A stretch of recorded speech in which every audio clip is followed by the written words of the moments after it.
A única saída agora é tentar ganhar tempo para buscar novas soluções.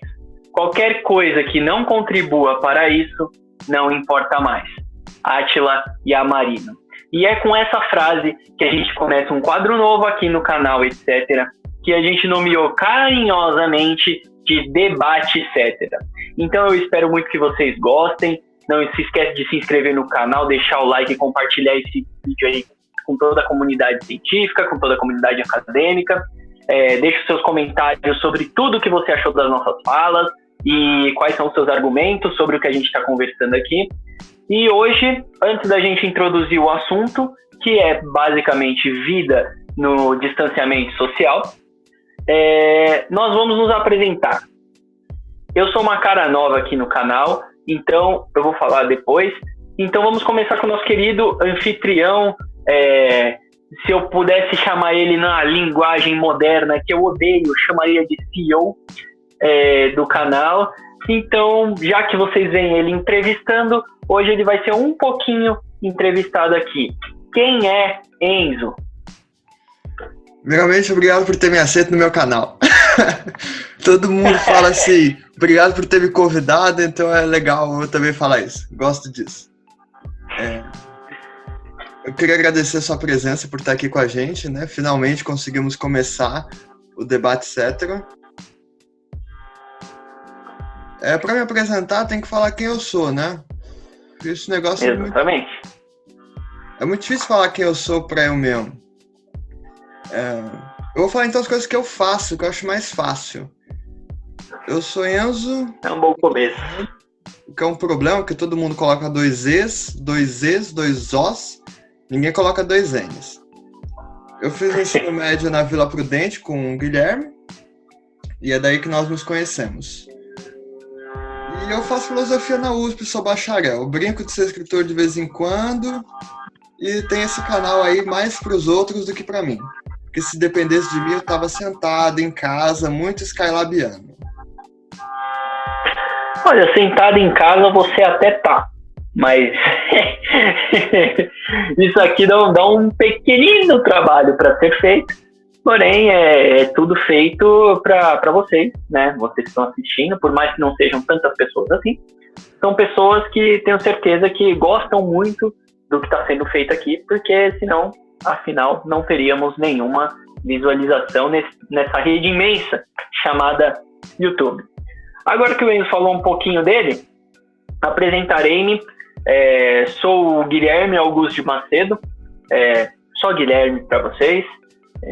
Sou assistente social, recém-formado, bacharel. Os assistentes sociais são formados em serviço social, tá, galera? Não existe faculdade de assistente social é uma profissão. Eu comecei a entrar um pouquinho dentro desse projeto junto com o Enzo, já estava em andamento, já tinha as melhores entrevistas, se não a maioria delas, ou todas, e a gente sempre teve esse ímpeto de trabalhar alguma coisa nesse sentido, alguma coisa voltada para esse diálogo. Então eu sempre fui muito debatedor, sempre gostei muito de mediar debates. E aqui nesse quadro, hoje temos Enzo e eu, porém a gente pretende ter convidados sempre que possível para trazer um conteúdo e um assunto distinto aqui para vocês, tá certo? Bom, sobre minhas capacidades acadêmicas, eu acho que ser assistente social já fala muito por si, porém tenho 2 artigos publicados, não acho muito, tampouco acho que fiz tanto, mais do que mas eu já. É uma coisa bem é uma coisa bem legal aí. Eu falo sobre habitação de interesse social, né, moradia precária nesses artigos, e também a minha experiência profissional em serviço social foi um estágio que eu fiz na coordenação de políticas para LGBTI da Prefeitura Municipal de São Paulo. Que fica dentro da pasta de direitos humanos. Então, a minha experiência basicamente é com esse público, mas em questão de especialização no serviço social, além das técnicas e conceitos próprios da profissão, a gente fala muito sobre sociedade, direitos humanos filosofia, economia, antropologia e afins, e eu me sinto capaz e preparado para conversar sobre essas coisas com qualquer convidado especialista que vem aqui, para que a gente possa também traçar os diálogos de profissional para interessado e também vice-versa quando for o caso aqui entre o filósofo e o assistente social. Tá certo? Hoje a gente vai falar um pouquinho sobre como está sendo a vida na quarentena, como está sendo ficar distanciado socialmente, como é possível suportar, como é possível resistir à solidão e à depressão quando a única coisa que você tem para fazer quando está isolado é olhar para o teto. E também como sobreviver ao desafio mental, ao dilema de ter que trabalhar, correndo o maior risco de vida que a gente já correu em toda a nossa história. Enzo, quer começar falando um pouquinho sobre como está sendo a sua vida nessa quarentena? Os nossos problemas, eles são muito semelhantes, mas a gente trabalha em conceitos diferentes, né? Por eu ser da filosofia, eu sou um pouco mais abstrato. E eu me questiono, por exemplo, se eu estou com o Guilherme. É uma sensação, primeiramente, um pouco estranha. Eu estou aqui falando com o Guilherme ou eu não estou aqui falando com o Guilherme? Porque o Guilherme não está aqui, mas ele está na minha frente. Isso é uma sensação peculiar, no mínimo. Eu me lembro de um hangout com o professor Ricardo Mantovani, especialista em Pascal, que ele falava assim: você pega um jogador de futebol em plena Copa do Mundo e pergunta para ele o que você mais quer. Aí ele vira pra você e fala: eu quero a taça, eu quero ganhar a taça do mundo. E aí você vira pra ele e fala: então toma aqui, toma a taça, ela é sua. E aí o jogador não quer, ele quer jogar.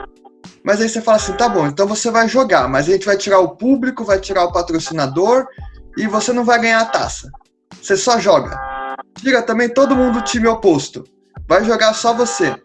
Ele também não quer. Então qual que é o objetivo do jogador de futebol? É a taça, é o jogo, é o público, é o dinheiro? Causa uma certa estranheza nas coisas mais simples. E na quarentena também eu me sinto meio perdido nesse aspecto. O que eu quero pro meu cotidiano? Eu quero acordar cedo e ser produtivo? Eu quero acordar ao meio-dia e fazer as minhas tarefas noturnas? É estranho. Por exemplo, hoje a gente está gravando umas 8 horas da noite. Eu acordei 10 da manhã, fiz café, li 7 páginas de um livrinho, fiz o almoço e já é 8 horas da noite. O dia não rendeu. O que eu quero no final das contas? Eu quero que o meu dia renda ou eu quero ficar sem fazer nada? Tá totalmente confusa a minha quarentena. Não sei. Acho melhor até você falar porque eu fico totalmente perdido. Só para dar um pouco mais de angústia ao nosso querido amigo Enzo, são 9 horas da noite, então a nossa produtividade caiu pela metade, tá certo? É um desafio muito grande viver isso aqui, cara. Tanto que muito se fala sobre heróis históricos, e a gente reviu muito isso, principalmente agora. Os heróis históricos eram os heróis de guerra, aquelas pessoas que iam obrigatoriamente a campo, matar umas às outras sem saber exatamente o motivo. Os enfermeiros, os médicos, até assistentes sociais, filósofos, músicos, a cultura como um todo, os artistas, sempre foram heróis muito relevantes na nossa vida. Jogadores de futebol que é uma coisa que eu amo muito, sempre foram tidos como heróis. Mas agora, você que não sai do sofá e fica jogando videogame o dia inteiro, de vagabundo, você passou o status de herói máximo. Entendeu? Então, as pessoas podem ser o Superman, mas preferem ser vilões e sair na rua. E eu tô deixando um pouquinho da minha revolta, tá? Junto com a forma que a gente dialoga. Mas essa forma cômica de explicar o heroísmo na quarentena, ela como o Enzo disse, muito abstrata, porém ela é real. Você tá se submetendo a torturas mentais e físicas, muitas vezes, por um bem maior. Então, a fé na humanidade ainda não acabou, por mais que esteja por um fio. A gente está fazendo tudo isso não por nós necessariamente. Eu tenho certeza absoluta que se esse vírus contaminasse apenas quem se expõe a ele, se ele não fosse contagioso de pessoa para pessoa, uma pessoa que está em casa isolada não pudesse pegar por causa de outra, eu tenho certeza que o isolamento seria bem menor. Muito menor.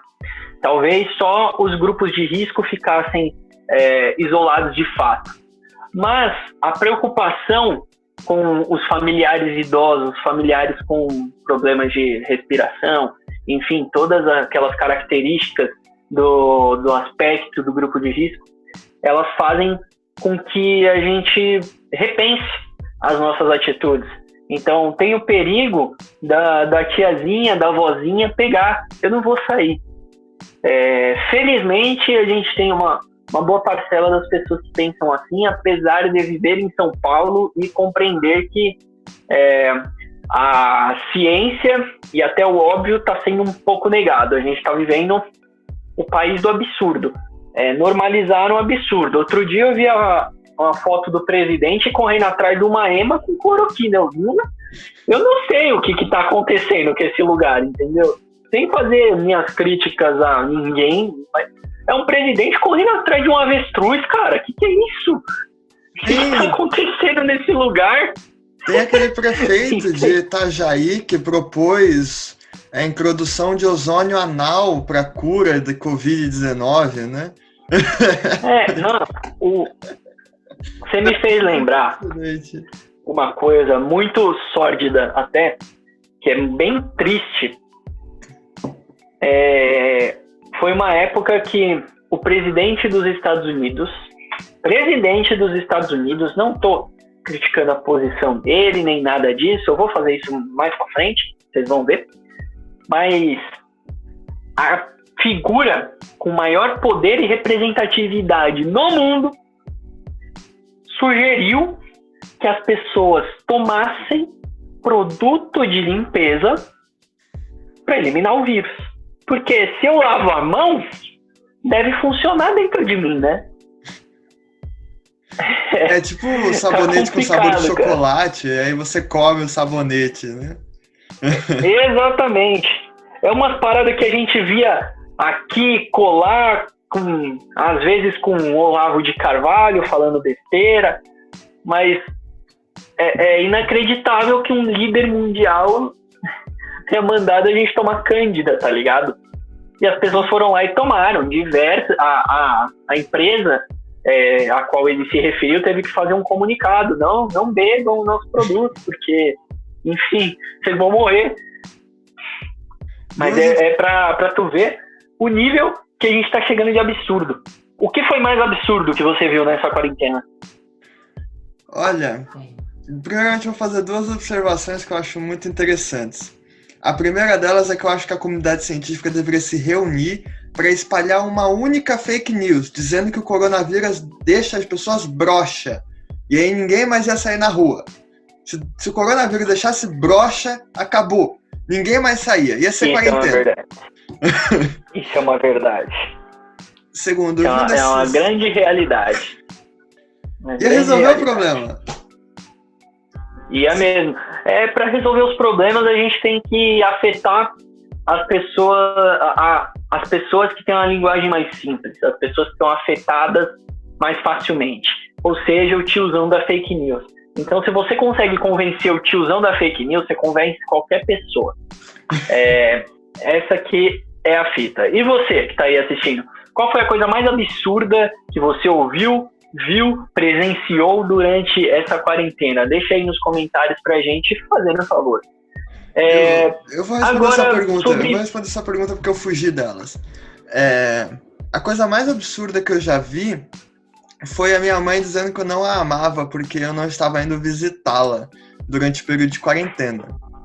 E aí eu fui obrigado a me explicar para ela diante da pandemia, dizendo o seguinte: querida mamãe, o conceito de amor foi invertido perante a sociedade e a biodiversidade. Portanto, amar é ficar em casa.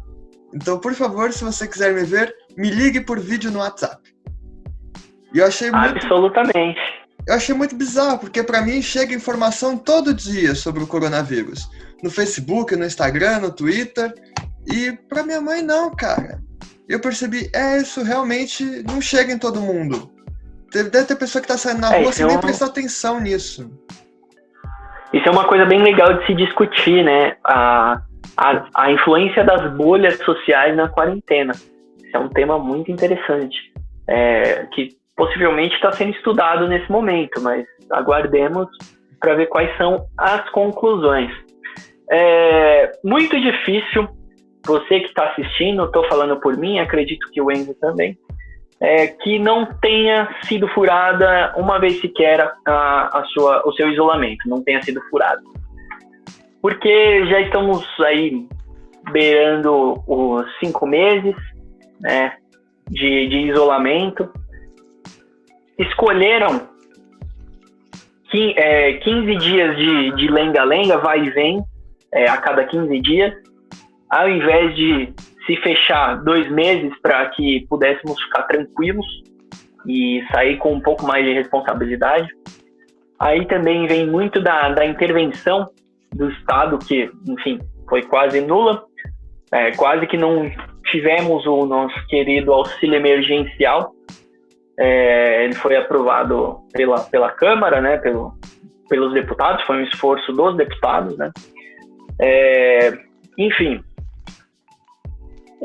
a quebra desse isolamento, ela era natural. À medida que as pessoas que não precisavam ir trabalhar, foram trabalhar para não interferir em lucros, né? Tudo se define pelos números. Então, se os números vão ser afetados, dificilmente a classe trabalhadora vai resistir. Então, dificilmente você conhece alguém que não tenha furado esse isolamento. São 5 meses, você já está com saudade da sua família, você já quer saber sobre o seu melhor amigo, o mais próximo que você tem. Então, eu acredito que ninguém tenha passado em branco, né? Ninguém tenha conseguido ficar todos esses 5 meses sem botar o pé na rua ou só indo ao mercado e à farmácia. Você furou a quarentena, Enzo? Cara, então, eu vou te explicar essa situação. Eu fui obrigado a furar a quarentena por questões financeiras. Chegou um momento que não havia mais condições de eu permanecer em casa com esse auxílio emergencial. Porque eu não sei se você sabe, mas R$600 para quem paga água, luz, aluguel, internet, comida, botijão de gás, isso não ajuda em nada, cara. Não é absolutamente nada. R$600 não paga o aluguel mais conta da minha casa. E aí eu fui obrigado a voltar quando os restaurantes voltaram. Abrindo um parênteses, era para ser apenas 200, né? A proposta da União, né, do governo federal, eram R$200. Há muito custo. Porém, os R$600 foram lutados, né, foram aprovados, e para a mãe solo esse valor chega a R$1.200, que não é absolutamente nada perto da demanda que uma mãe solo tem, ainda mais se ela for preta e da favela, mas é muito melhor do que o que a gente iria ter. Então, não, é complicado, né? É bem complicado. Eu gostaria de fazer uma observação. São números, era para ser 200, foi 600. Então, por mais que seja bem ruim ainda, falte muito, a gente tem que entender que isso é fruto de uma luta. E que sem luta não há conquista. A gente tem que lutar para conquistar muito mais. Porém, eu acho que isso é só uma amostra grátis do que a gente pode e deve fazer. Esse auxílio emergencial, na verdade, é uma farsa feita por imediatismo para produzir resultados eleitorais. Se as pessoas tivessem prestado realmente atenção nos movimentos que já vêm ocorrendo há alguns anos, as pessoas iam perceber que já há uma proposta aprovada pelo Congresso chamado Renda Básica do Suplicy, tá? Que seria definitivo uma união de todas as colaborações como Bolsa Família, auxílios, etc., prorrogado para todas as pessoas que necessitam. O auxílio emergencial, na verdade, é uma solução imediatista, porque assim, acabou agora, né? São 3 meses, a última parcela foi paga. E agora vai todo mundo entrar em desespero de novo, porque a pandemia não acabou. Então, na verdade, a informação oficial no momento é que ele foi estendido por, acho que 2 ou 3 meses a mais. Porém, eu acredito que não interfira na estrutura do argumento que o Enzo está colocando. Porque assim, a gente continua tendo desemprego, a gente continua tendo fome, sabe? Não é esse negócio de, o Bolsa Família impede a pessoa de trabalhar. Não, o Bolsa Família, ele priva o indivíduo de se sujeitar a trabalhar o mês inteiro por R$80, por R$90, onde não existe esse negócio de carteira assinada, não é uma grande metrópole chamada São Paulo. O auxílio emergencial... Não, tá certo. O auxílio emergencial é esse puro imediatismo da questão. Eu acho que a gente devia se ater pouco menos a expandir o auxílio emergencial e focar um pouco mais na renda básica, que já está na mesa do Paulo Guedes há muito tempo. Isso é bem evidente. Na verdade, isso aí já estava na mesa cipado do Henrique Meirelles, né? Que é bem lá atrás. Só que é uma coisa que, enfim, não vou passar pano aqui para ninguém, o que eu tiver que falar, eu vou falar. Mas, assim, é uma coisa que não depende só também da União, né? Da representação da União. Tudo nesse ambiente democrático de 3 poderes passa por pelo menos 2. Então, a gente vai dosando essas coisas e muito difícil algo dessa magnitude passar, porque fere um pouco do conceito, não vou nem dizer conceito liberal, mas do conceito da exploração do trabalho. Ou seja, aqui todo mundo, enquanto classe trabalhadora, vende a sua força de trabalho para que a pessoa que lhe contratou lucre e, em troca disso, você ganha um salário. Então, você é assalariado. Independente do quanto que você ganha. Se você vende sua força de trabalho, você é assalariado. Nessa perspectiva, se a gente tem uma renda básica que faça com que nós não nos sujeitemos a trabalhos insalubres e a trabalhos que ninguém em sã consciência gostaria de fazer, por saber dos malefícios que aquilo pode trazer tanto à saúde, ao corpo, à dignidade, ao psicológico.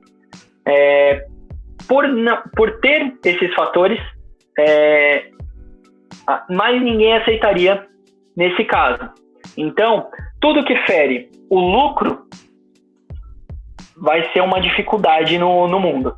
Isso a gente tem que ter em mente. Infelizmente, isso acontece. As pessoas pensam assim, elas acham isso correto, e isso sempre vai acontecer. Quer dizer, eu tenho fé que daqui a alguns boas centenas de anos a gente pelo menos evolua nisso. Mas eu vou pegar sempre aconteceu. Aqui pra falar um negócio, vou pegar um livrinho, pode ir comentando. Vai lá que eu vou falando. E assim, cara, a gente tem 2 formas de encarar as coisas, e as 2 devem ser feitas.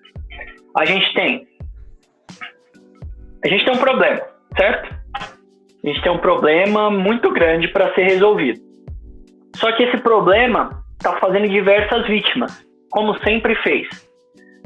Então, a gente tenta resolver esse problema estruturalmente, ou seja, recomeça, recapia ele e tenta escalar os resultados. E assim você constrói uma política efetiva, uma política que funciona. Mas, enquanto essa política não é posta em prática, enquanto ela está escalando os degraus do sucesso, vamos dizer assim, existem aquelas políticas, como o Enzo falou, imediatistas. muitas políticas imediatistas, elas são bem intencionadas. A maioria não funciona de verdade, mas elas são bem intencionadas. Eu vou tentar reparar minimamente o problema agora, enquanto esse problema como um todo está sendo reparado para no futuro ele não mais existir. É assim que se constrói política em países emergentes. Pelo menos é assim que deveria se construir políticas em países emergentes. Então, se você fazer essa reflexão, educação pública, saúde pública, preconceito, desigualdade social, enfim, desigualdade habitacional, essa mentalidade, esse planejamento, ele funcionaria, entende? Mas, ao mesmo tempo, a gente aceita as políticas imediatistas e toma elas como uma conquista gigantesca que substitui o que deveria ter sido feito estruturalmente. Deu para entender? Deu. Eu vou fazer 2 observações. A primeira, ela envolve o Rousseau. Eu tenho essa edição aqui dos Pensadores, de 1978, e você comentou sobre ter que passar pelos poderes, os 3 poderes. E no livro 2, do capítulo 2 do Contrato Social, parágrafo 2º, o Rousseau ele faz o seguinte comentário: contra que os charlatães do Japão despedaçam uma criança aos olhos dos espectadores e depois, jogando ao ar, um após o outro, todos os membros voltam ao chão, com a criança viva e completamente recomposta. Mais ou menos assim fazem-se os passes de mágica de nossos políticos. Depois de desmembrarem o corpo social, por uma sorte digna das feridas, reúnem as peças, não se sabe como. E é mais ou menos isso que ocorre nos 3 poderes. Você passa pelo Congresso, manda para o Senado, aí vai para o presidente, aí vai para o ministério, que passa por não sei quem, e no final não surge resultado nenhum. Fica tão preso na burocracia estatal que, na verdade, a gente não consegue mais recompor os membros da criança, como faziam os charlatões no Japão. Resultado tem, mas para eles, né? Não para o trabalhador. Então, exato. Eles estão ali, faturando, enquanto a gente está rezando na frente do celular para conseguir R$600, entendeu? Porque se tá ruim com eles, irmão, sem eles, tá complicado. Vou falar para vocês que, por experiência própria, tá complicado. Apesar do cenário muito bonitinho, tudo custou uns R$10, apesar do cenário bonitinho e tal, aqui se passa não por dificuldade, mas não tá legal, entendeu? Sem essa grana. Não tô podendo trabalhar, fui dispensado no momento que se decretou quarentena, sendo que meu contrato seria renovado. E, por conta disso, fui recorrer ao nosso querido auxílio emergencial. Recebi a primeira parcela com muito custo, porém ele voltou para análise, apesar de eu atender todos os critérios de participação desse auxílio. E aí eu deixo uma indignação dentro do que o Enzo colocou sobre as políticas imediatistas e seu funcionamento, que é a galera que não faz a mínima necessidade disso está conseguindo receber. Então, o filhinho de papai que a empresa fatura R$500 mil por ano está conseguindo receber para comprar celular, né? A galera que trabalha e ganha 5, 6 mil por mês e está recebendo normalmente durante a quarentena, mesmo que trabalhe em home office, está conseguindo receber o auxílio. Porém, em contrapartida, pessoas, não vou dizer nem como eu, pessoas em situações precárias, de necessidade extrema, não estão conseguindo receber esse auxílio. Existe gente que recebia o Bolsa Família, né? Que quem recebia o Bolsa Família para receber o auxílio tinha que abdicar do Bolsa Família até que essa situação passe. A pessoa deixou de receber o Bolsa Família para receber o auxílio e não está conseguindo receber. Então, temos mais de 10 milhões de pessoas que necessitam desse auxílio e não estão recebendo. Em contrapartida, não existe estimativa do número de pessoas que não fazem a mínima necessidade desse dinheiro e ainda assim estão conseguindo receber ele normalmente. Então a disparidade política e cultural dentro do Brasil fica evidente com essa situação, né? Então eu vou dar a palavra novamente ao Enzo, que ele tinha mais uma observação a fazer. Eu vou complementar isso já na segunda observação, porque isso é decorrente de um certo costume implantado em nós. Por exemplo, eu vou fazer uma série de perguntas para você, você pode responder com sim ou não. Você acha certo pagar por hospital público para você ir no médico? Eu pagar? Sim. Um hospital público? De forma nenhuma, eu já pago.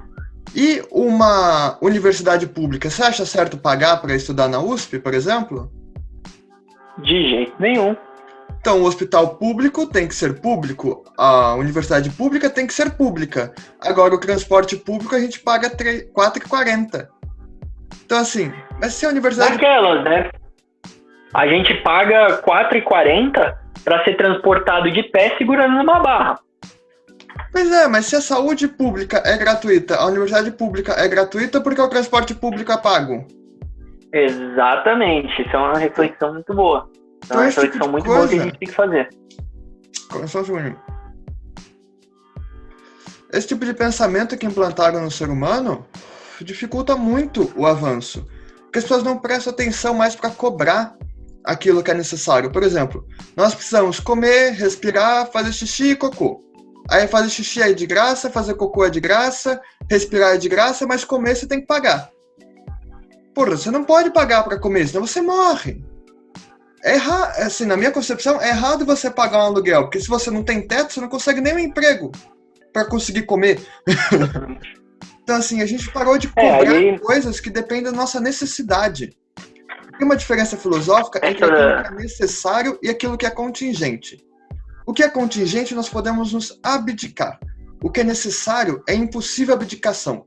Senão não há possível a perpetração na existência. Por exemplo, é necessário comer e respirar. É contingente você usar uma bolsa da Gucci ou uma bolsa da lojinha de R$1. Então, aquilo que é contingente tem que ser pago, né, por esforços ou por auxílios. Mas aquilo que é necessário, a gente não pode cobrar. É o básico, é o mínimo. Essa sua reflexão muito me lembra do conceito e construção do materialismo histórico dialético, né? Da subjetividade e objetividade das coisas. E como a subjetividade se sobrepõe à objetividade. Mas aí, dentro de uma cultura muito construída, muito avançada, e não digo avançada como um elogio, digo em questão de tempo vivido, é muito estranho pensar que a subjetividade do que era subjetivo acaba virando objetivo. Então, com o objetivo, a gente tem, como o Enzo falou, comer e respirar. Para quê? Enquanto ser humano, pensar, porque senão a gente não pensa. Para comer, não é ideal que eu coma determinadas coisas de determinadas formas. Então, para comer, eu construí a cumbuca e também utilizei o fogo para melhor preparar o meu alimento. Então eu tenho fogo, a cumbuca como coisa subjetiva, o alimento como objetivo, né, e o comer como objetivo.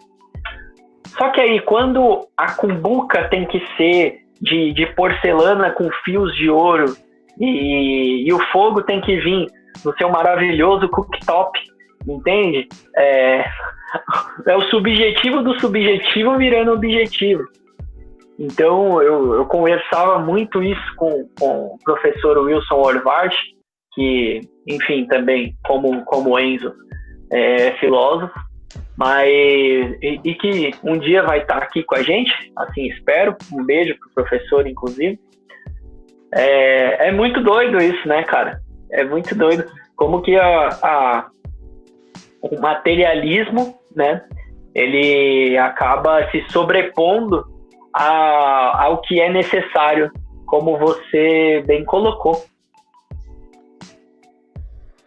Cara, eu fico indignado com esse tipo de coisa. Sabe, eu não falo nem assim de que as pessoas têm que receber hambúrguer na porta de casa. mas uma cesta básica conveniente à quantidade de pessoas de cada residência deveria ser um direito natural, né? Sim. Por exemplo, né? na USP, por exemplo, o estudante tem direito a um auxílio moradia de R$400. Se alguém me mostrar alguma moradia de R$400, eu acho que eu dou 1 ano do meu auxílio para essa pessoa. É bem complicado, ainda mais se parar para pensar que, tipo assim, a gente pensa, não, basta enfim, num pensamento popular, basta o governo pagar. Mas, assim, isso já está pago. O Brasil é a quinta, hoje não mais, né? Mas já foi a quinta economia do mundo, hoje é a 8ª. A gente arrecada mais de 3 trilhões. Você sabe o que é 3 trilhões? Precisa de 4 gerações para contar 3 trilhões, né? Do 1 ao 3 trilhão. Então, é bizarro isso, é bizarro. Eu acho que a gente arrecada muito pouco ainda. Por exemplo, eu comprei um móvel esses dias que ainda está aqui sendo montado. E veio a notinha fiscal dele. Aí tinha lá, eu vou até pegar a notinha para ver exatamente os valores. Valor total, R$143,95. Valor do produto, R$99,90. Valor do frete, R$44,05. Tributos e taxações estaduais, R$5,53. O governo arrecada menos imposto do que o frete, porra. É complicado. E aqui, veja bem, você que está assistindo, a gente não está falando que o móvel dele devia ser R$200 para o governo arrecadar mais. Não, a quantidade do lucro obtido pela empresa que fornece esse móvel, ela devia ser menor em relação ao trabalho utilizado para aquilo ser feito e também para a arrecadação do governo. Então, se esse móvel custa R$100, 33 para esse condenado que montou esse móvel aqui para mim, né, que fabricou ele, 33 de arrecadação para que o governo repare as injustiças cometidas pela sociedade e 33 é meu. Pô, você tá com a maior fatia do bolo, queira você ou não, entende? Você tá com a maior fatia, porque pro trabalhador 33 em custo de vida, nada. Pro Estado 33 para montar política, nada. Para você 33 é seu. É seu sem ter que ter trabalhado, porque quem fez foi o trabalhador, não foi você. Sem ter feito absolutamente nada. Você vai no Pedro Bial e fala Mindset, tá maravilhoso, você é um gênio. Ah, mas como eu odeio gente que fala Mindset, não fala Mindset, cara. Não fala, por favor, de verdade. Bom, eu acho que a gente pode retroceder um pouquinho. Antes, Enzo, tá aparecendo nós dois em 2 quadradinhos aí pra você? Eu tô minúsculo, mas eu gosto de ficar minúsculo. Então eu acho que você tá gravando com a minha imagem muito grande, esse pai, hein? Sim. Eu prefiro assim porque você é mais bonito. Não, mas talvez seja... Eu não sei como funciona a gravação nesse aplicativo, mas talvez seja melhor ir pro lado. Será que a gente teria que regravar? Não é necessário esse tipo de coisa, não. O Matheus vai se responsabilizar por aumentar minha tela, mas sabem que meu voto é desfavorável a essa opção. Agora tá. Não, tem que ficar as 2 telas iguais. Agora tá. Esse é o momento que o editor vai colocar essa parte em preto e branco. Vai colocar uma musiquinha de fundo. Continuo afirmando que sou contra essa igualdade. Voltando. Agora, a gente conversado um pouco sobre essas nuances, talvez seja interessante a gente voltar para as nossas dificuldades, né, nessa quarentena. Eu já falei aqui um pouco sobre a minha saga contra o aplicativo do auxílio emergencial, mas a minha maior dificuldade da quarentena, de fato, tem sido ser ativo. Porque, assim, eu era uma pessoa um pouco agitada demais. Quem me conhece sabe que quantos compromissos eu pudesse colocar num dia, eu colocaria. sem problema nenhum. Então, coisa de ir para o trabalho, ir para a faculdade, voltar para casa, ir para academia, enfim, eu andava aproximadamente 5 quilômetros. Mais os exercícios diários que eu fazia dentro da academia, mais a luta que eu praticava 2 vezes por semana, o futebol que eu jogava na várzea no sábado, o futebol que eu jogava na quadrinha no domingo. Então, isso mantinha uma adrenalina, um nível de atividade muito alto. E aí, do nada, absolutamente do nada, a única atividade que eu faço é levantar e ir para a cozinha. Então, ficou um pouco complicado. Não estou nem reclamando dos quilos ganhos, né, durante essa quarentena, apesar de terem sido alguns. Mas, assim, quais foram dificuldades nesse sentido para ti?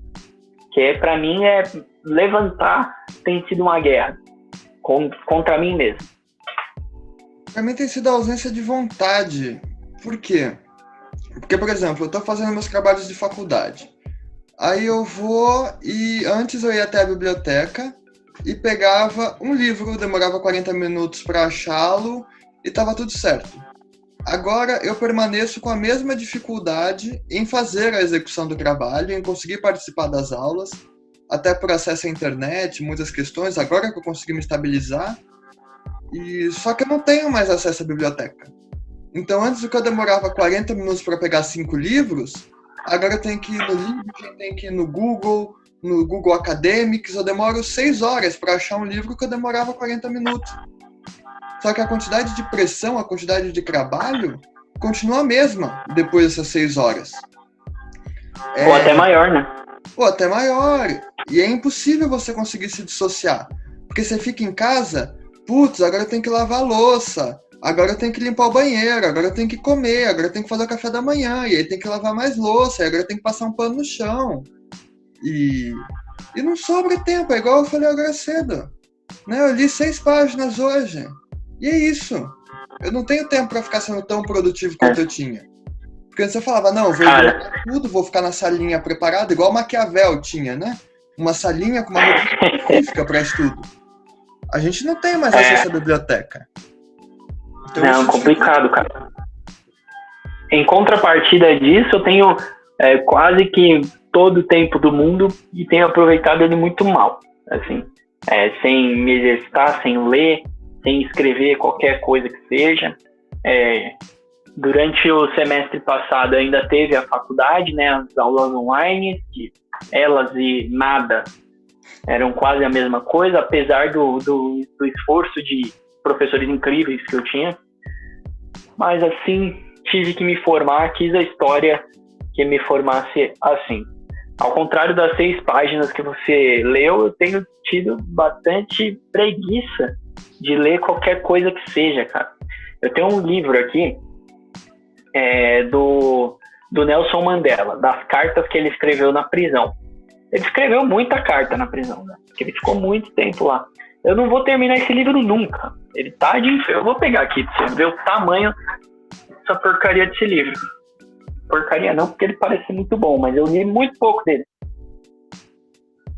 É um livro muito bonito, mas, mano, é absolutamente inviável ler esse livro todo de uma vez. Você tem que ler ele como você lê qualquer livrinho aí que você leva anos para ver, quem sabe a Bíblia. Enfim, então em questão de produção cultural e de redação, de leitura, bem complicado. Tenho enfrentado esse problema, acredito que muitas pessoas tenham enfrentado isso também, a falta de produtividade, né? A falta de vontade de ser produtivo, de ler alguma coisa, escrever qualquer coisa que seja. Estou enrolando para tentar fazer a proposta de mestrado aqui mais de 2 meses, que é uma coisa que eu faria tipo em 2 dias, em condições normais. Nossa, mas é bem nesse sentido que eu acabo me complicando um pouco. Você teve isso ou não? Só essa questão de tipo as coisas estão menos acessíveis? Cara, nem é tanto essa questão, é também um pouco de desespero, porque eu tenho todo o tempo do mundo, mas não tenho. Você falou de sua proposta de mestrado, eu tô fazendo iniciação científica. Né? O bom que você citou a Bíblia é que ela tá até aqui em cima. Meu objetivo era ter lido a Bíblia até o final de junho. Esse marcador, aqui tá o começo dela, né? Como vocês podem ver, a Bíblia de Jerusalém. Esse marcador indica o que eu li. Essa parte é o que me falta. Já estamos em agosto. Pô. Que isso. A minha iniciação científica me obriga também a ler esse livro do Calbar, de Saint-Saëns, Fide Quaris Intellect, L'épreuve de l'existence de Dieu, né? Tá aqui em francês, não li nenhuma página. Já tá difícil ler em português e em francês, irmão. Tem aqui, complicado. Tem aqui Les Pourloges de Saint-Saëns, Silence de Dieu e Já de l'Homme, também não li, né? E aí tem as obras completas do Anselmo, todas em latim, com introdução em alemão. Eu estava traduzindo a parte em latim para minha pesquisa, não consegui. E só de ver isso já me apavora. Porque tem muito mais ali naquele canto que eu não quero nem ver. Te entendo. Os meus artigos sobre habitação de interesse social foram obras de uma iniciação científica, né? Inclusive, um beijo aí para a professora Cristina Baltazar e para o Patrick Chiali, que foram meus companheiros aí nessa jornada científica da minha vida. Eu entendo a sua frustração. É bem complicado. Só de literatura, mais de 30, 40 livros só para, sei do assunto. Aí depois, para a produção, você tem que buscar as melhores referências e tal. É um processo muito complicado, mas vale muito a pena, né? Nessa pandemia, talvez não, mas no geral, vale, eu garanto. Bom, para a gente ir encaminhando para a finalização, qual tem sido seus projetos na quarentena? Ah, que bonitinho. Eu tenho um aqui também, mas ele é um pouquinho mais pesado, ele tem só 15 quilos. Nossa. Eu Ela tem 2,3 kg, foi castrada essa semana, ela tá toda carente, tadinha. Vem cá. Vamos dar um oi. Nossa. Dá oi, gordinho. Vamos voltar pra cama, vamos. Vai. Vou acabar a quarentena igual esse gato. Ele fica na cama o dia inteiro também, parece eu. Enfim, pra gente ir finalizando, quais são os projetos pessoais do Enzo nessa quarentena? Cara, o meu projeto pessoal para a quarentena era conseguir retomar a minha pesquisa. Né? Eu mostrei esse bando de livro e, assim, é meio que uma falsidade eu dizer que eu não li nada. Mas eu precisava, na verdade, de motivação para voltar a lê-los. E é ruim, porque eu estava acostumado a sair de casa, ir até a cafeteria com os meus amigos, tomar um café barato, fumar um cigarro, falar um pouco sobre a minha pesquisa, ouvir críticas, mostrar um fichamento, mostrar um texto. E agora não tem mais isso, né? De repente a gente não é mais um ser social. De repente eu tô em casa, trancado, e o que eu escrever, não que alguém leria antes, mas agora eu não posso mostrar pra ninguém. E isso me angustia um pouco. Então acho que o meu projeto pra quarentena seria conseguir adquirir ânimo para voltar a fazer as coisas que eu sempre estive acostumado a fazer. E é terrível essa sensação. Ademais, eu queria, na verdade, multiplicar o tempo. Esse lance de emendar Natal com Carnaval, ou Carnaval com Natal, acho que já cansou um pouco para todo mundo. Certo. E você, quais são os seus objetivos de quarentena? Cara, eu não tinha nenhum. Meus objetivos no começo da quarentena era conseguir sair da cama e fazer um pouquinho de exercício físico. Em vão, não consegui. Toda semana eu tento voltar. Algumas eu consigo, outras eu não consigo. Mas Aí eu comecei a dar uma chacoalhada e pelo menos em questões de projeto tem avançado um pouco.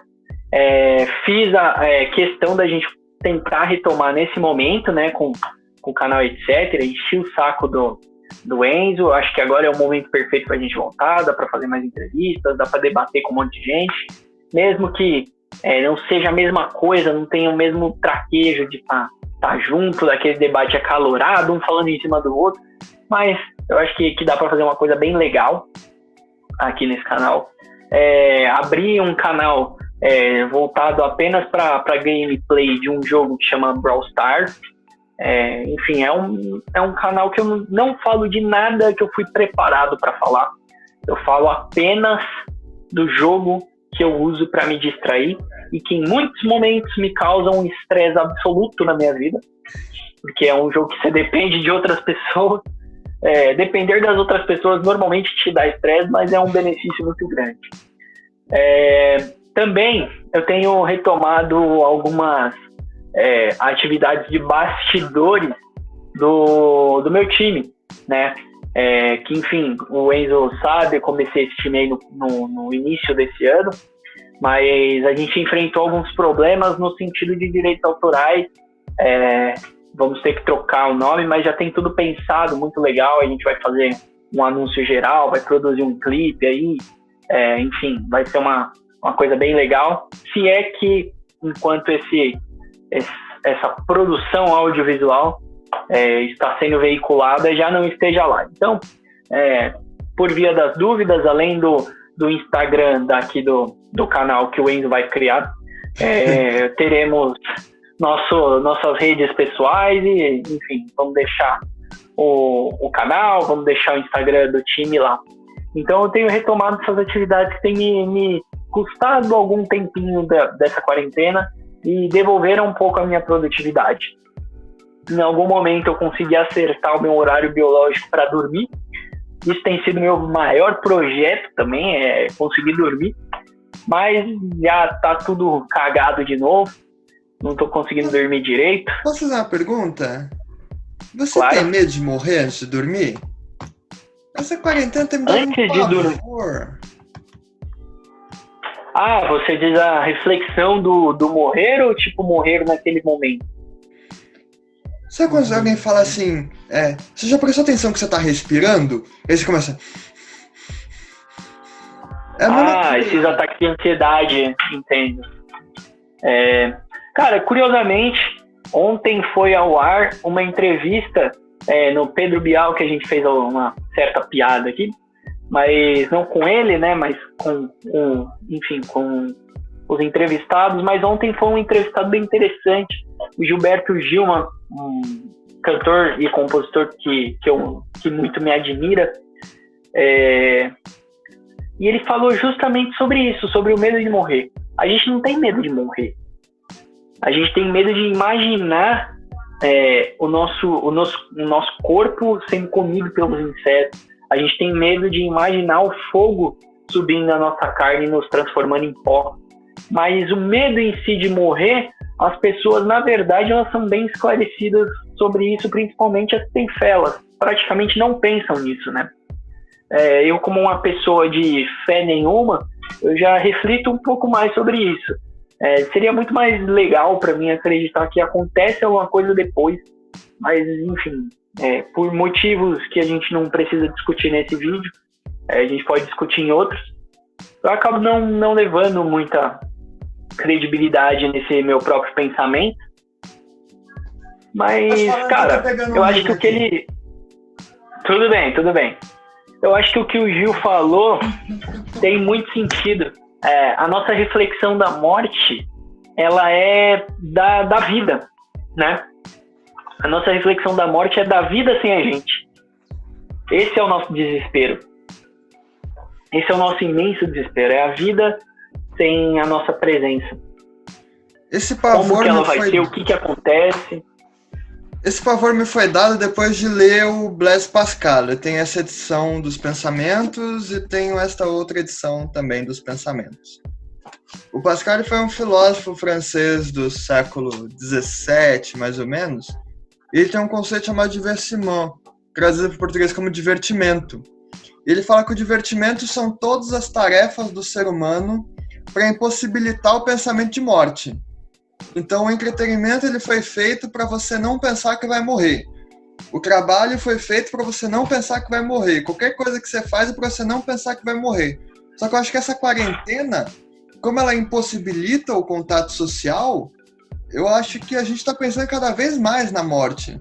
Ainda mais quando a gente começa a pensar, tipo, nossa, meu primo foi testado positivo, a vizinha foi testada positivo para Covid. Tá chegando cada vez mais próximo da gente. E eu acredito que, assim, a autorreflexão, não existe nenhuma pesquisa sobre isso, nem sei se algum filósofo falou sobre isso, o Enzo talvez saiba melhor.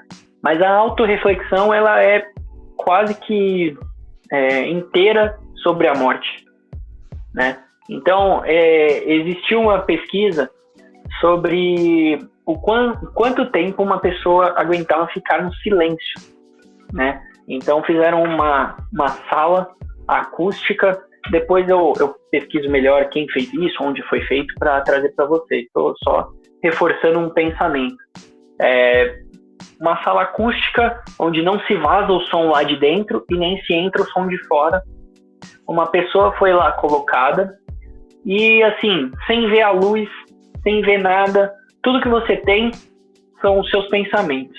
E você começa a refletir muito, muito, muito, até o momento que você para de refletir um pouco e, enfim, respira, começa a só viver a sua carne, né? Fazer as funções que seus órgãos foram projetados para fazer. Depois de um tempo, e talvez algumas pessoas se identifiquem com isso na calada da noite, você consegue ouvir seu batimento cardíaco, você começa a ouvir um pequeno zumbido, você começa a sentir coisas da pele, você escuta o que está acontecendo no seu estômago, nitidamente, assim, você tá tendo... você tem essa impressão como você escuta o que eu estou te falando agora. É bem louco, eu já tive algumas dessas impressões. E depois de um tempo, cara, você começa a enlouquecer. Porque o seu corpo pede para adormecer, mas ao mesmo tempo você não tem condições de adormecer todo o tempo. E fica uma coisa complicada, sabe? Então a morte, ela tá sempre presente na autorreflexão e na autovivência. Tudo que a gente faz durante a vida é evitar a morte. A gente coloca coisas, afazeres, gostos para, como você falou, se entreter e tentar evitar não só esse pensamento, mas também essa possibilidade. E eu acho que talvez seja isso que dê algum sentido à vida, né? Mas, ao mesmo tempo, eu me deparo com a reflexão do quão injusta a vida é, né? Do quão injusta a vida em sociedade, na verdade, ela é. Enquanto a gente tem um privilégio, mesmo que nenhum de nós aqui seja rico, tampouco tenha as condições necessárias para ter uma vida confortável,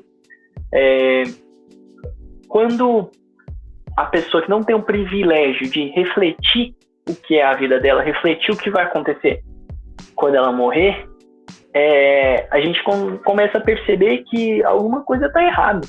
Então você começa a fazer uma reflexão em nível social sobre o privilégio do estudo e do conhecimento, né?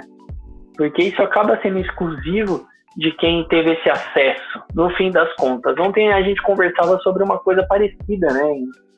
Que, enfim, determinadas coisas são privilégios e problemas só de quem tem acesso, porque a pessoa que precisa acordar 5h30 da manhã para estar na empresa às 7 e chegar às 8 da noite em casa, ela só se preocupa em pagar as contas e comer. Então a gente volta lá atrás com o que é objetivo e o que é subjetivo na vida. Eu acho que é por esse caminho. Sim. Essas questões que a gente estava debatendo ontem, que eu acho que merece um vídeo exclusivo sobre isso, e que eu acho que é bom a gente manter o suspense por agora, é isso, é acesso à informação, é falta de possibilidade de reflexão. Não é que as pessoas são burras, lhe faltam oportunidades. A gente tem muito na esquerda esse negócio de que democracia é uma democracia educacional também, e não é. A gente não pode negar que o Brasil é um país democrático, mas ele é democrático em sentido político, não em sentido educacional. E isso gera até uma instabilidade na própria democracia política. Mas a gente não pode confundir os dois fatores. São entidades diversas. E esse problema de comunicação entre a democracia política e a democracia, digamos assim, cultural, educacional, gera diversos problemas. Por exemplo, você fala assim, cultura é música e filme. Com certeza, sim. Desde Lady Gaga até Chico Buarque de Holanda, os dois são, de certo modo, cultural. Mas também a literatura é uma certa cultura, e a própria ignorância, ela é parte da cultura. E ela merece ser estudada e ter todos os seus apreços como material base de estudo, como material de reflexão. Certo. Muito bem. Então, eu acho que temos material, não vou dizer humano, mas material virtual suficiente para encerrar esse vídeo. Antes disso, vou fazer uma recomendação que eu gostaria que virasse um hábito aqui dentro do nosso canal. Pensando em tudo que a gente falou, Enzo, eu gostaria que você passasse uma dica para quem está nos assistindo de um livro, né, que, enfim, quando você pensa no nosso assunto discutido aqui hoje, você lembra desse livro, e uma música. Uma música, eu indicaria uma música até bem recente, foi publicada agora no mês de julho, chama Copo Vazio. É feita com o Chico Buarque e com o Gilberto Gil. Já que você mencionou ele, é uma música linda. Eu não vou lembrar a letra bonitinho, mas ele começa falando assim: é bom lembrar que um copo vazio está cheio de ar, e o ar é o rosto triste de um coração com dor. É uma música belíssima. Um livro, eu indicaria As Confissões, do Agostinho de Hipona. Tem uma tradução maravilhosa feita pelo Lorenzo Mami na editora Penguin, deve estar uns R$20. E As Confissões é um livro de autoanálise do Agostinho. Foi escrito no século III depois de Cristo, eu tenho ele aqui para mostrar. Eu até tinha pego ele hoje cedo. É esse daqui. Esse livro aqui. Foi feito pelo pessoal da USP, né? O Lourenço Mami é professor de medieval. E o que interessa pra gente nesse status de pandemia, ao analisar esse livro, é justamente essa nossa capacidade de conseguir perceber nós mesmos. O Agostinho, ele não está escrevendo as confissões simplesmente porque ele quer se tornar um bispo, ou porque ele quer contar os seus pecados para ver como ele é só mais um mortal. Mas ele está fazendo uma análise de si, dentro da sua própria consciência. Ele não está falando de Deus. Ele está falando da sua própria análise enquanto ser humano. Ele vai falar da morte de Mônica, que é a mãe dele, e os 4 choros que ele teve. Ele vai falar o que é o esquecimento e como a gente lembra do esquecimento se o esquecimento é a ausência de memória. Ele vai começar a reflexão da biografia dele, as confissões, falando assim: eu quero me encontrar com Deus, mas como que eu poderia me encontrar com alguém que já está comigo? Né? E exatamente isso, é uma solidão não solipsista. Eu acho que a maior importância das confissões hoje, no meio da pandemia, não é nem tanto o conteúdo filosófico biográfico do Agostinho, mas é uma possibilidade para nós mesmos refletirmos sobre o nosso próprio eu perante a pandemia. Agora, Gui, sua vez, retorno sua pergunta, faça as indicações. Muito legal. Vou recomendar primeiro uma música contemporânea de um artista que pessoalmente eu amo muito. É uma canção do Nando Reis, se chama N. É uma canção popular, né? Ela caiu na graça do povo. Ela vira e mexe, ela tá aí nos tops de sucesso, mas refletindo um pouco sobre a letra, espero que o tempo passe e que a semana acabe para que eu possa te ver de novo. Recentemente até vi uma entrevista dele em que ele faz uma canjinha que ele fala: espero que o tempo passe e que a quarentena acabe para que eu possa te ver de novo. Então, eu acho que essa música, a releitura dela, pensar que ela teve um sentido em algum momento e hoje ela tem um sentido talvez até maior, é o que torna ela uma reflexão maravilhosa na minha concepção, ao menos. E o livro eu acho que devia ser obrigatório para qualquer pessoa. Esse aqui, o Diário de Anne Frank.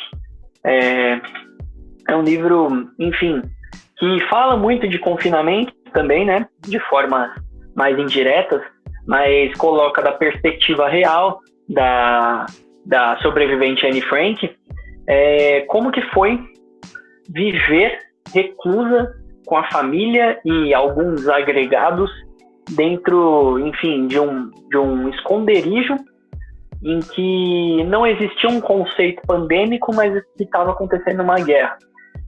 Para quem não sabe, eu acho difícil alguém não saber nessa altura da vida, mas Anne Frank foi uma sobrevivente aí da Segunda Guerra Mundial, uma judia caçada pelo nazismo alemão, e ela publicou a obra dela, é um dos maiores best-sellers da história, né, da literatura, e ela conta uma perspectiva. Ela tinha um diário quando ela era criança, e ela anotava todas as coisas que aconteciam, enfim, todos os papéis que ela tinha de fotos e desenhos estavam nesse diário, e esse diário foi editado enquanto livro, e ao final existem algumas versões que compõem uma síntese, né, dela já idosa, né, dela já mais velhinha, e também de alguns sociólogos, enfim. Esse aqui ele é uma versão mais crua, ele é só o diário mesmo. É um livro rapidinho. Eu comprei ele por R$10 no shopping, né, naquelas lojas que tem diversos livros, diversas promoções, mas você com certeza acha ele gratuitamente. Eu acho que é uma reflexão maravilhosa para você fazer aí na quarentena. Enquanto a gente não pode sair pelo risco de pegar um vírus, ela não podia sair para não ser escravizada e morta. Tá certo? Eu espero muito que vocês tenham gostado desse vídeo. A gente já falou pra caramba, o editor vai ter muito trabalho, mas não esquece de deixar seu like, se inscrever no canal, compartilhar esse vídeo com todo mundo, para que vocês também possam estar inteirados aí dos debates que a gente está fazendo por aqui. Deixa nos comentários sua opinião sobre todas as coisas que colocamos aqui, se você já leu esses livros, já ouviu essas músicas, e deixa as suas dicas de literatura e de músicas para as pessoas escutarem durante essa quarentena, tá certo? Uma mensagem final aí, Enzo?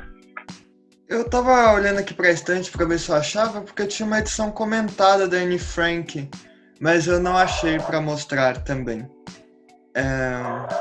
Na quarentena, só pra acabar, eu acho que um dos maiores consolos está sendo ler poemas, ler poesia.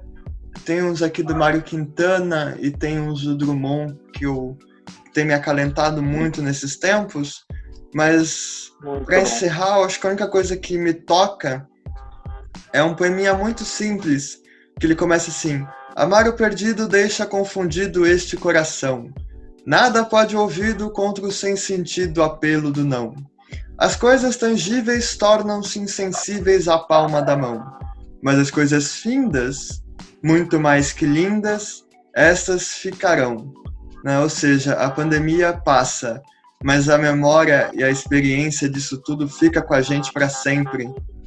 E no final a gente pode até ver com uma certa beleza a tristeza do cotidiano. Porque poema é isso, né? Já dizia o Mário Quintana. Mesmo que os poetas só digam tralalá, todos os poemas serão de amor. Apesar da tristeza dos poetas. Aproveitando o gancho, o grande Carlos Drummond de Andrade escreveu em um de seus poemas a seguinte estrofe, né? Nossa dor não advém de coisas que foram vividas, mas sim de coisas que foram sonhadas e não se cumpriram. Então, tenha paciência, se cuide, respire fundo e pense que tudo vai passar e que as coisas que você sonhou podem se cumprir, mas você tem que ter responsabilidade, tá certo? Um forte abraço, tamo junto, bem-vindo ao Debate Etc. Adiós!